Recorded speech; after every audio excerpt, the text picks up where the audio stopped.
Hello and welcome to my channel. I'm Tiffany, a retired librarian turned homeschool mom. This is Jasper. Kendra is also in here, so she's cranky.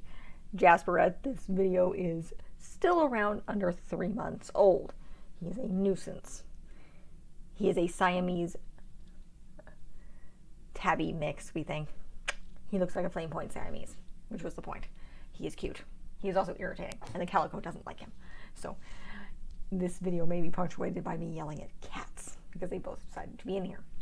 All right, so the subject of this video is somewhere in there. I originally thought I'd done this book, but I couldn't find it, so we're going to redo it.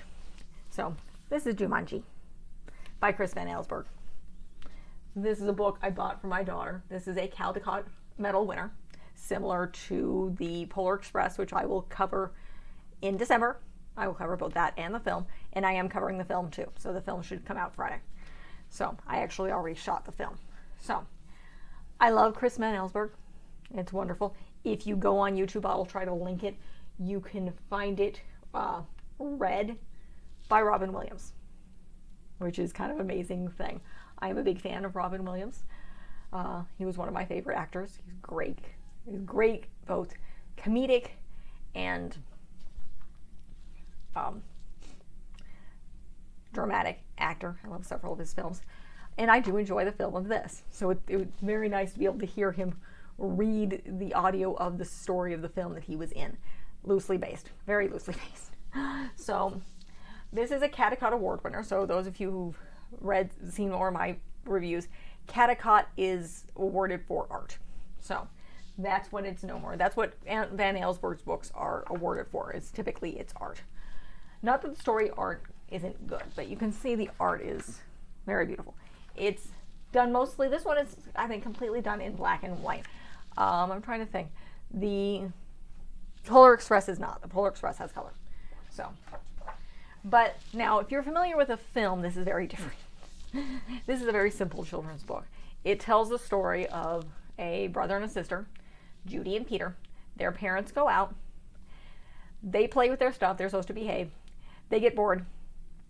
They run out to the park.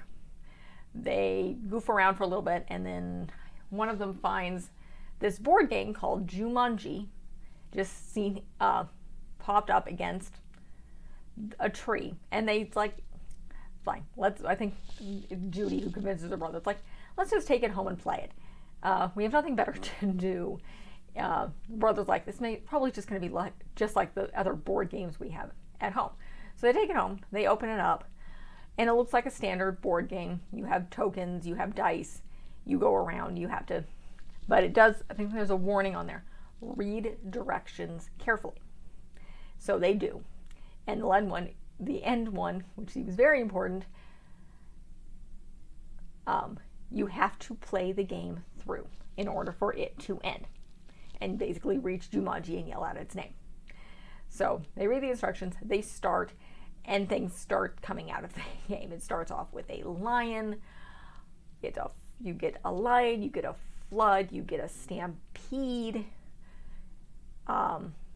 you get the sleeping sickness bugs, which does bite Peter, knocks him out. Or, it's Judy and Peter, which are the names of the two children in the film. In this, they're just the kids in the story. So, let's see what else comes out of there. A snake, and instead of the hunter, you just have a lost guide. Monkeys come out. None of these things, as far as I know, ever actually leave their house. They lock the lion in the bedroom, because that's the first thing that comes out. So they play the game. Eventually, a bunch of stuff comes out. They realize, like, can't we just stop? It's like, nope. I think the sister said, it's like, one, the zoo would think we're crazy. Our mother would faint. And Dad's not going to want to deal with a lion.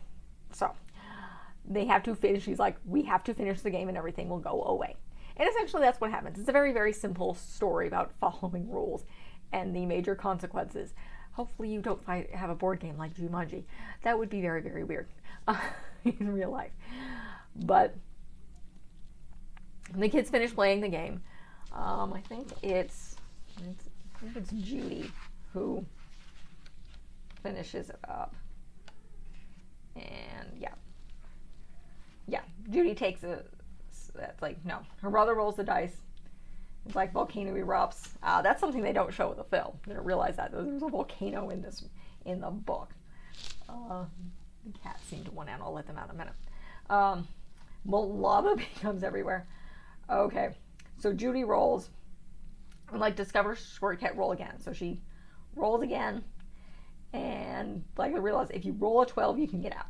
So she rolls a 12 and she shells Jumanji, and there's a fog, and then everything disappears. And they back up the game. They take it out, put it back by the tree, and they come back and fall asleep putting together a puzzle. And their parents like come home, realize everything's just perfectly normal. They cleaned up all their toys and everything because they had made a mess previously, and like they fall asleep playing a puzzle. Parents come home. It's like, why don't you get ready for bed? Your dinner will be in the kitchen because they have guests with them. And one of the guests comes in and looks out the window, and she sees her 2 sons running home. And that's actually the setup for the next book, which I can't pronounce and I will cover. It starts with a Z.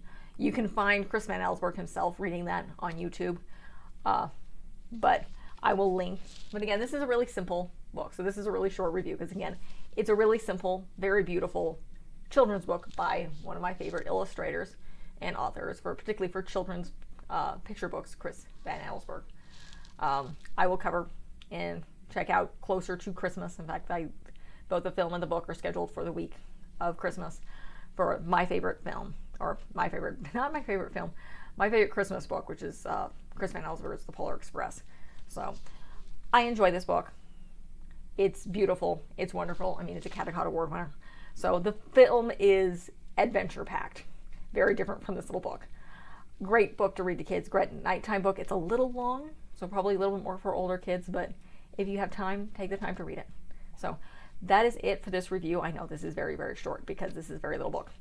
So if you like this review, check out my other reviews. I have some homeschooling stuff. I have a little bit of travel stuff going on. Occasionally cats will show up here. They're both staring at the door, and one of our black cats is at the door. The cats will occasionally show up. And that's just about it. So like and subscribe if you like what you see. Thank you.